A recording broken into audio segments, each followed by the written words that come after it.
Welcome Thursday morning. Today's topic comes from Jeremiah chapter 12. When God's answers to our prayers don't bring relief.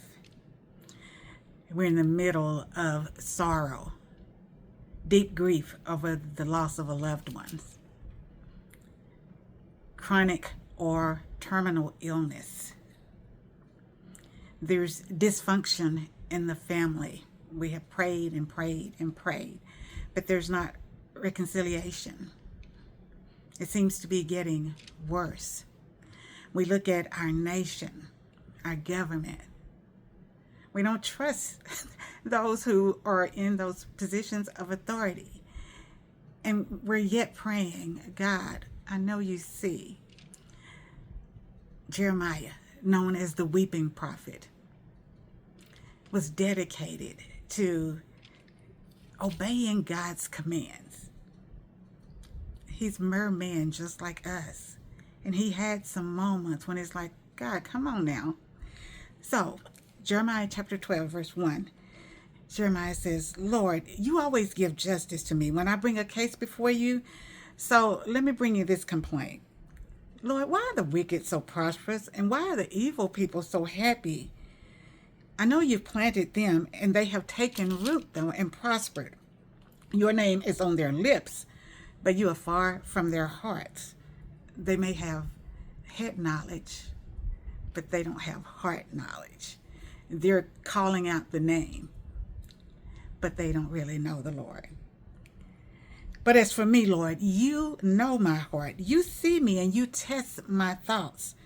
Drag these people away like sheep to be butchered, like lambs to the slaughter, Lord. Set them aside to be slaughtered. How long must this land mourn? He sounds like Habakkuk. Lord, how long? You see what evil is going on. It's like even the grass in the fields has withered.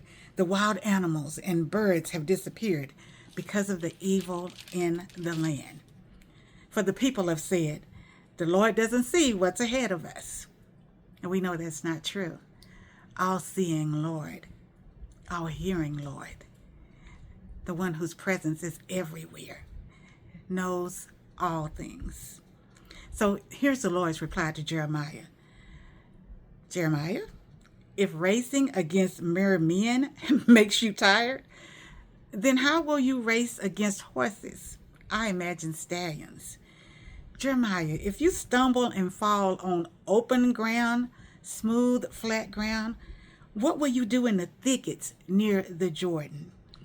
Think about the trials you're going through. So in other words, God is saying, hey, if you think this is bad, how will you cope when it gets really tough?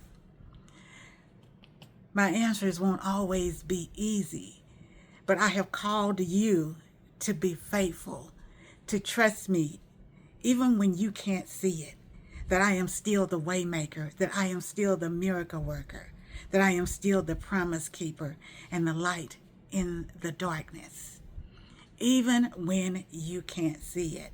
Lord, I don't understand why my loved one had to die. It's so unfair. There's so many wicked people around.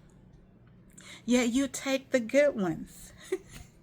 And when we really think about it, well, wait a minute, that makes sense. They get to go home to a land of no more sorrow, no more tears, and no more pain. We're still missing them here on earth. Their light is no longer here, and our world gets a little darker. But the Lord is still challenging Christians, those who say, we believe in you. Faith is believing even when you don't see it, that the Lord can do anything except for fail. So again, he says to Jeremiah, his prophet, who weeps a lot because of the conditions, the people's disobedience, the condition of the land. He says, listen, son, if racing against mere men makes you tired, how will you race against horses? That means if this thing wears you down, how will you face something future that may be more burdensome? The trials may be greater. stick with me. I'm preparing you for something else. But you got to go through the fire. You got to go through the testing. It's not always going to be smooth, open ground. Sometimes you're going to go through some thickets. You can't see and you're just fighting and pushing through your way. You're slipping, you're falling. There's mud, there's quicksand. So is life. So Jeremiah chapter 12, verses 1 through 5 reminds us what to do when God's answers are not what we wanted. They're not easy. They don't seem nice. And sometimes we wonder, Lord, are you listening at all? We see the Lord tell to Jeremiah, oh yeah, son, I hear you. But this is what I want you to do. Take your eyes off the people that are being wicked. Keep your focus up. Set your affection on things above. Remember that I can do anything except for fail. And I love you. And I have your best interest in mind. Jeremiah chapter 12, 1 through 5. I love you. The Lord loves us. He so wants us to love one another. And God willing, I'll see you the next day. Be thankful this Thursday. Bye.